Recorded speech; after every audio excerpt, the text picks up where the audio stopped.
The Road of Faiths. It was not only goods that flowed along the arteries that linked the Pacific, Central Asia, India, and Persian Gulf and the Mediterranean in antiquity, so did ideas. And among the most powerful ideas were those that were concerned with the divine. Intellectual and religious exchange had always been animated across this region. Now it became more complex and more competitive. Local cults and belief systems came into contact with well-established cosmologies. It made for a rich melting pot where ideas were borrowed, refined, and repackaged. After Alexander the Great's campaigns had dragged Greek ideas east, it was not long before ideas flowed in the opposite direction. Buddhist concepts made rapid headway across Asia, especially after they had been championed by the Emperor Asoka, who purportedly converted to Buddhism after reflecting on the horrific cost of the military campaigns that had created a great empire in India in the 3rd century BCE. Inscriptions from this time bear testimony to the many people now following Buddhist principles and practices as far away as Syria and perhaps beyond. The beliefs of a sect known as the Theraputai that flourished in Alexandria in Egypt for centuries bear unmistakable similarities to Buddhism, including the use of allegorical scriptures, the devotion to enlightenment through prayer, and detachment from the sense of the self in order to find inner calm. The ambiguities of the source material make it difficult to trace the spread of Buddhism with accuracy.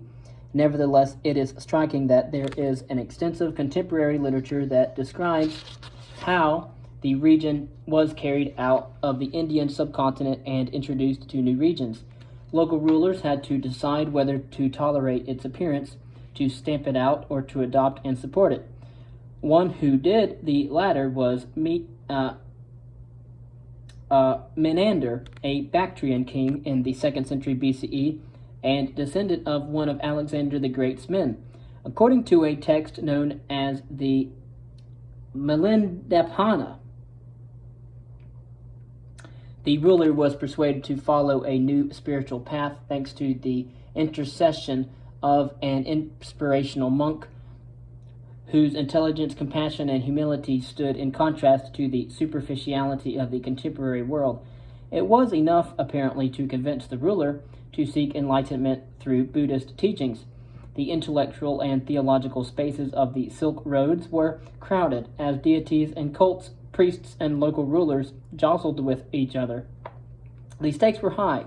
This was a time when societies were highly receptive to explanations for everything from the mundane to the supernatural, and when faith offered solutions to a multitude of problems. The struggles between different faiths were highly political in all these religions, whether they were Indic in origin like Hinduism, Jainism, and Buddhism, or those with roots in Persia such as Zoroastrianism and Manichaeism, or those from further west such as Judaism and Christianity, and in due course Islam.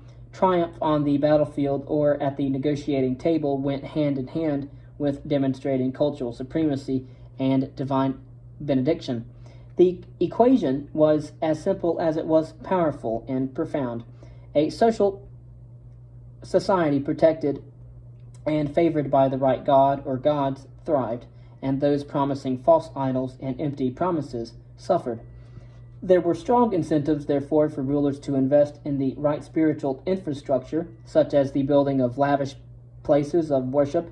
This offered a lever over internal control, allowing leaders to form a mutually strengthening relationship with the priesthood, who, across all the principal religions, wielded substantial moral authority and political power.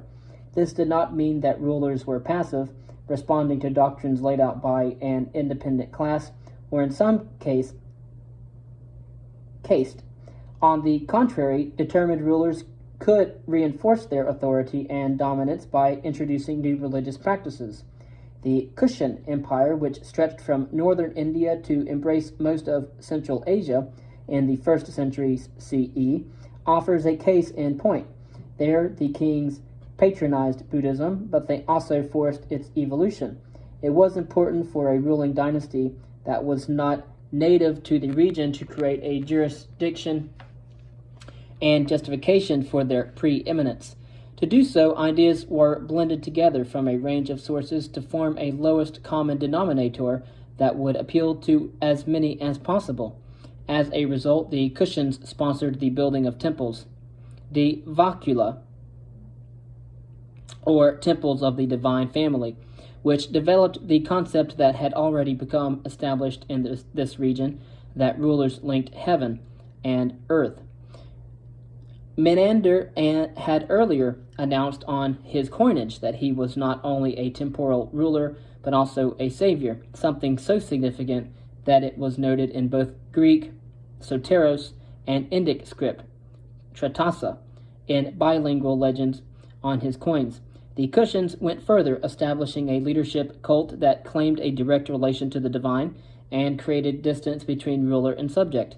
An inscription found at Taxila in the Punjab records this perfectly. The ruler, it states boldly, was great king, king of kings, and son of God.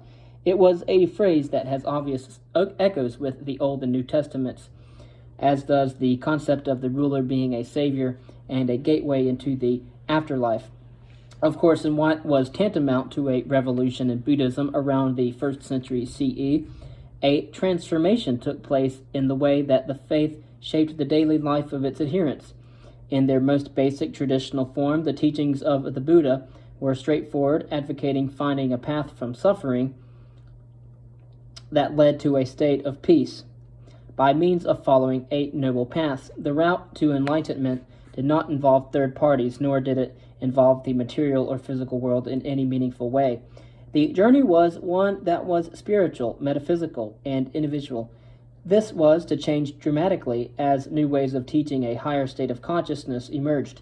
But what had been an intense internal journey, devoid of outside trappings and influences, was now supplemented by advice, help, and locations designed to make the path to enlightenment and Buddhism itself more compelling. Stupas, or shrines, ostensibly linked to the Buddha, were built, becoming points of pilgrimage, while texts setting out how to behave at such sites made the ideals behind Buddhism more real and more tangible. Bringing flowers or perfumes as an offering to a shrine would help achieve salvation, advised the Sadharma Pundarika, often known as the Lotus Sutra, that dates to this period. So too would hiring musicians to beat drums, blow horns and conches, panpipes and flutes, play lutes and harps, gongs, guitars, and cymbals. This would enable the devotee to attain Buddhahood. These were deliberate efforts to make Buddhism more visible and audible, and to enable it to compete better in an increasingly noisy religious environment. Another new idea was that of endowment, specifically endowment granted to new monasteries springing up across the routes fanning out from India into Central Asia. Donating money, jewels, and other gifts became common practice, and with it the concept that donors would be carried over the oceans of sufferings as a reward for their generosity. Indeed, the Lotus Sutra and other texts of this period went so far as to list which precious objects were most suitable as gifts: pearls, crystal, gold, silver, lapis lazuli, coral, diamonds, and emeralds were all considered highly acceptable. Large-scale irrigation projects in the valley of what are now Tajikistan and southern Uzbekistan, built around the turn of the eras, showed that this period saw rising affluence and prosperity, as well as an increasingly vibrant cultural and commercial exchange. With wealthy local elites to turn to, it was not long before monastic centers became hives of activity and home to scholars who busied themselves compiling Buddhist texts, copying them and translating them into local languages, thereby making them available for wider and larger audiences. This too was part of the program to spread the religion by making it more accessible. Commerce opened the door for faith to flow through. Around the 1st century CE, the spread of Buddhism from northern India along the trade routes taken by merchants, monks, and travelers accelerated rapidly. To the south, in the Deccan Plateau, scores of cave temples were built, with stupas dotting the landscape deep into the Indian subcontinent. To the north and east, Buddhism was transmitted with growing energy by the Sogdian merchants, who played a vital role in linking China with the Indus Valley. These were traveling merchants from the heart of Central Asia, classical middlemen whose own close-knit networks and efficient use of credit left them ideally positioned to dominate long-distance trade. The key to their commercial success was a dependable chain of stopping points. As more Sogdians became Buddhist, stupas were built alongside their principal routes. As can be seen in the Hunza Valley of northern Pakistan, scores of passing Sogdians carved their names into rocks alongside images of the Buddha in hopes that their long journeys would be fruitful and safe, poignant reminders of the traveler's need for spiritual comfort when far from home. It was not just small-scale scratchings that testified to the energetic spread of Buddhism in this period. Kabul was ringed with 40 monasteries, including one that a latter visitor described with awe. Its beauty was comparable to that of springtime, he wrote. The pavement was made of onyx, the walls of pure marble. The door was made from molded gold, while the floor was solid silver. Stars were represented everywhere one looked. In the hallway there was a golden idol as beautiful as the moon, seated on a magnificent, bejeweled throne. Soon Buddhist ideas and practices were spreading east through the Pamir Mountains and into China. By the start of the 4th century CE, there were sacred Buddhist sites all over Xinjiang province in northwestern China, such as the spectacular complex of caves and the Tarim Basin, that included halls for worship, places dedicated to meditation, and extensive living quarters. Before long, western China was studded with places that were transformed into sacred spaces at Kashgar, Kucha, and Turfan. By the 460s, Buddhist thought, practice, and art imagery had become part of the mainstream in China, robustly competing with traditional Confucianism, a broad cosmology that was as much about personal ethics as about spiritual beliefs, but which had deep roots going back a millennium. This was helped by aggressive promotion from a new ruling dynasty who, as conquerors originally from the steppes, were outsiders. As with the Kushan before them, the Northern Wei had much to gain by promoting the new at the expense of the old, and championing concepts that underlined their legitimacy. Huge statues of the Buddha were erected at Pinching and Luoyang, into the far east of the country, together with lavishly endowed monasteries and shrines. There was no mistaking the message. The Northern Wei had triumphed, and they had done so because they were part of a divine cycle, not merely brute victors on the battlefield. Buddhism made sizable inroads along the principal trading arteries to the west as well. Clusters of caves dotted around the Persian Gulf, as well as large numbers of finds around Merv in modern Turkmenistan, and a series of inscriptions deep inside Persia attest to Buddhism's ability to start competing with local beliefs. The rash of Buddhist loanwords in Parthian also bears witness to the intensification of the exchange of ideas in this period. The difference, however, was that the deepening of commercial exchange galvanized Persia in other directions, as it experienced a renaissance that swept through the economy, politics, and culture. As a distinctively Persian identity reasserted itself, Buddhists found themselves being persecuted rather than emulated. The ferocity of the attacks led to the shrines in the Gulf being abandoned, and the stupas that had presumably been set up along the land routes within Persian territory being destroyed. Religions rose and fell as they spread across Eurasia, fighting each other for audiences, loyalty, and moral authority. Communication with the divine was more than a matter of seeking intervention in daily life. It became a matter of salvation or damnation. The jostling became violent. The first 4 centuries of the first millennium, which saw Christianity explode from a small base in Palestine to sweep across the Mediterranean and across Asia, were a maelstrom of faith wars. The decisive moment came with the seizure of power by the Sasanian dynasty, who overthrew the ruling regime in Persia by fomenting revolt, murdering rivals, and exploiting the confusion that followed military setbacks on the frontier with Rome, above all in the Caucasus. After taking power in 224 CE, Ardashir I and his successors embarked on the full-scale transformation of the state. It involved the assertion of a strident identity that drew a line under recent history and sought to accentuate links with the great Persian Empire of antiquity. This was achieved by fusing the contemporary physical and symbolic landscape with that of the past. Key sites in ancient Iran, such as Persepolis, a capital of the Achaemenid Empire, and the necropolis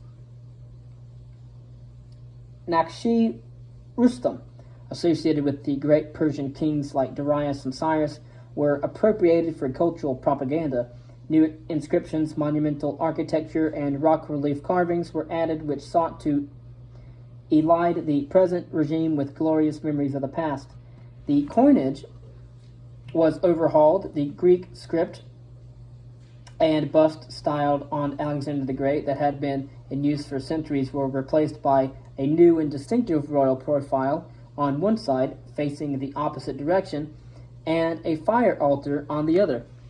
The latter was deliberately provocative, a statement of intent about a new identity and a new attitude to religion. So far as the limited source material for the period allows us to understand, rulers of this region had for centuries shown tolerance on matters of faith, allowing a considerable degree of coexistence. The rise of a new dynasty soon brought about a stiffening of attitudes, and the teachings of Zardusht, or Zarathustra, were unambiguously promoted at the expense of other ideas. Known to the ancient Greeks as Zoroaster, the great Persian prophet who lived around 1000 BCE, if not earlier still, he taught that the universe was divided according to two principles: Ahura Mazda, illuminating wisdom, and its antithesis, Angra Mainyu, hostile spirit, which were in constant state of conflict. It was important, therefore, to worship the former, Ahura Mazda, or illuminating wisdom, which was responsible for good order. The division of the world into beneficent and malevolent forces extended into every aspect of life and even affected areas such as the categorization of animals. Ritual purification was a vital element of Zoroastrian worship, above all through fire. Ahura Mazda, as the creed set out, could bring goodness from evil, light from darkness, and salvation from demons. And so we see here that this religion focused mainly around contrast between light and dark, good and evil. Of course, this cosmology allowed the Sasanian rulers the opportunity to link their power with that of the golden days of ancient Persia, when the great kings professed their devotion to Ahura Mazda.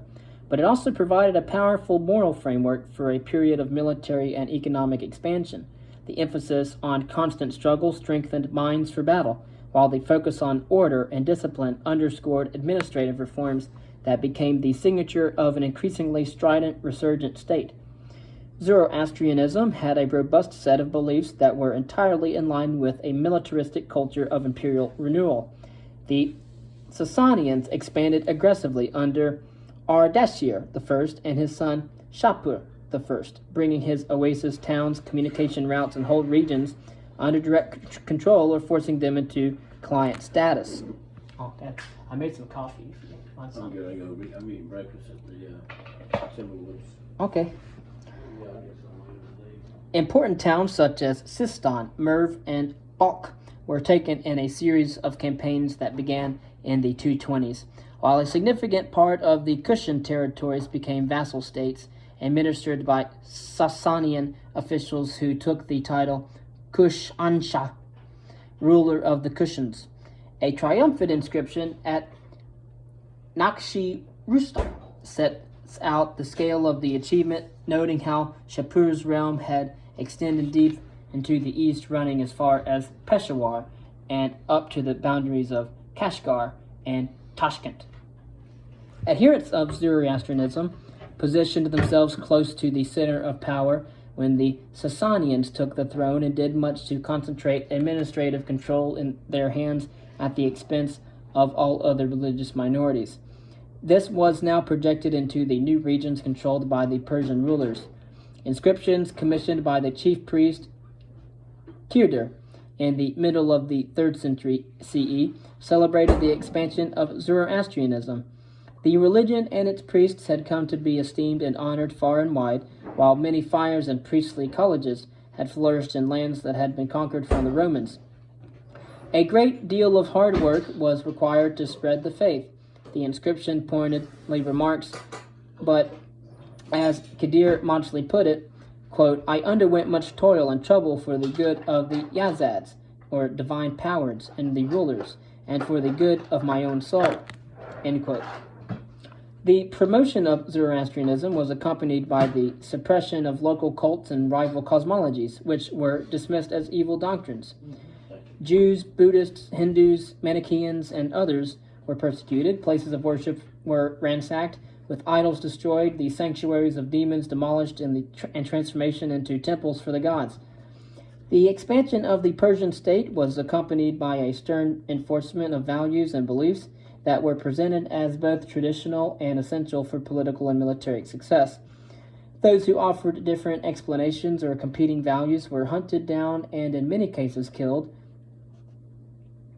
such as Mani, a charismatic 3rd century prophet whose blend of ideas, drawing on a potpourri of sources from east and west, had once been championed by Shapur I. His teachings were now condemned as subversive, intoxicating, and dangerous, and his followers were mercilessly hunted down. Among those singled out for harsh treatment and explicitly mentioned by Kirdir in his list of those targeted were the Nazarenes and Christians. While there has been much scholarly debate about which groups are meant by these two terms, it is now accepted that the former refers to the native population of the Sasanian Empire who had become Christian, while the latter refers to the Christians who were deported east in large numbers by Shapur I following the occupation of Roman Syria that took local and central authorities by surprise. One of the reasons why Zoroastrianism became so embedded in the consciousness and identity of 3rd century Persia was as a reaction to the inroads being made by Christianity, which had started to spread alarmingly along the trade routes, just as Buddhism had done in the East. The dramatic radicalization of Zoroastrian philosophy precisely around this time was accelerated by a hostile reaction to the Christian thought and ideas brought by merchants and by prisoners resettled in Persian territory after being deported from Syria. Christianity has long been associated with the Mediterranean and Western Europe. In part, this has been due to the local location of the leadership of the Church, with the senior figures of the Catholic, Anglican, and Orthodox churches based in Rome, Canterbury, and Constantinople, or modern Istanbul, respectively. But in fact, every aspect of early Christianity was Asian. Its geographical focal point, of course, was Jerusalem, together with the other sites related to Jesus' birth, life, and crucifixion. Its original language was Aramaic, a member of the Semitic group of tongues native to the Near East. Its theological backdrop and spiritual canvas was Judaism, formed in Israel and during the exile in Egypt and Babylon. Its stories were shaped by the deserts, floods, droughts, and famines that were unfamiliar in Europe. Historical accounts of the expansion of Christianity across the Mediterranean region are well established, but its early progress was far more spectacular and more promising in the East than it was in the Mediterranean basin, where it spread along the sea lanes. To start with, the Roman authorities left Christians alone, bemused more than anything else by the passion of its early adherents. Pliny the Younger, for example, wrote to the Emperor Trajan in the 2nd century CE to ask for advice about what to do with the Christians who were brought before him in Asia Minor. I have never taken part in trials of Christians, he wrote. I therefore do not know what type of punishment is appropriate, nor how far to look into their activities. He had some of them executed, for I had no doubt that whatever it is that they believe, their stubbornness and inflexible obstinacy should certainly be punished.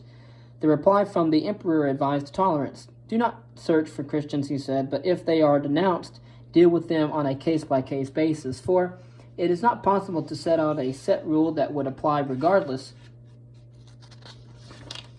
of circumstance, but on no account act on rumor or anonymous accusation.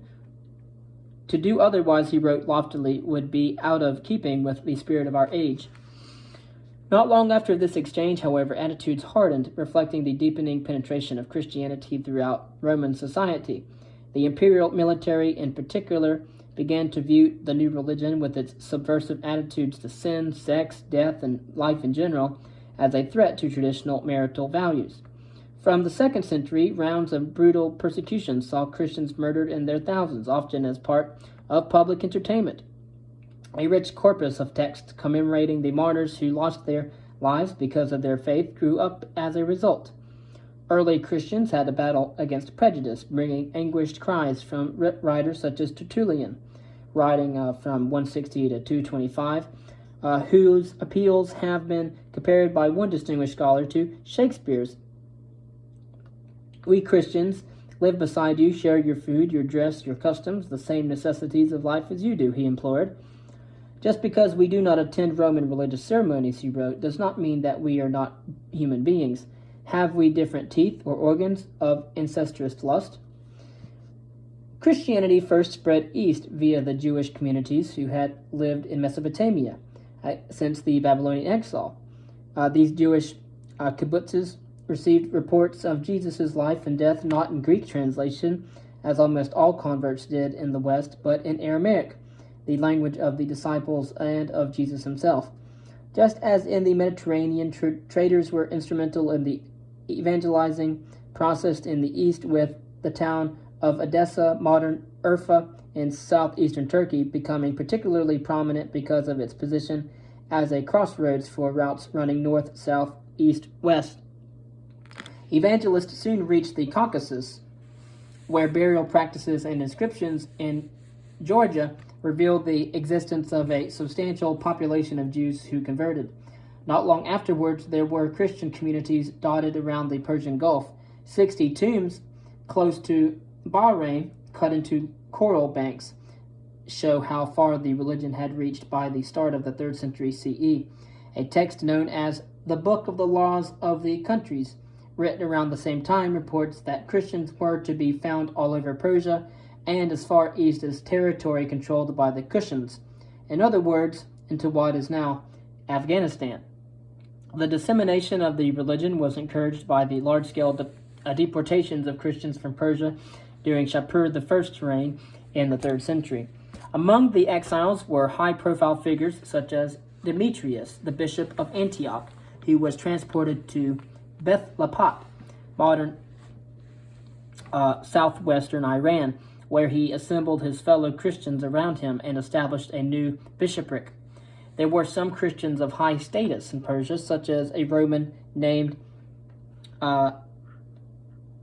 Candida, who was a favored concubine at the court until her refusal to abandon her faith led to her martyrdom, according to a Christian account warning of the bloodthirstiness of the Shah and those around him. These stirring stories fall into a category of literature seeking to establish the superiority of Christian customs and beliefs over traditional practices. Sources are scant, but we can get a sense of the propaganda battles being fought at the time. Unlike the other inhabitants of Persia, wrote one author, the disciples of Christ in Asia do not practice the condemnable habits of these pagan peoples. This was to be welcomed, noted another writer, as a sign of how Christians improved standards in Persia and elsewhere in the East. Persians who have become his disciples no longer marry their mothers, while those on the steppes no longer feed on human flesh because of Christ's word which has come to them. Such developments ought to be warmly welcomed, he wrote. It was the growing penetration and visibility of Christians in Persia in the middle of the 3rd century CE that caused the Zoroastrian priesthood to react with increasing violence, echoing the response in the Roman Empire. But as Kadir's inscriptions testify, attitudes in Persia were starting to harden not just to Christianity, but to other faiths as well. Stamping out alternative cosmologies went hand in hand with the fervent Zoroastrianism, that characterized the resurgence of Persia. A state religion was starting to emerge, one that identified Zoroastrian values as synonymous with Persian and provided what has been called a supporting pillar of Sasanian kingship.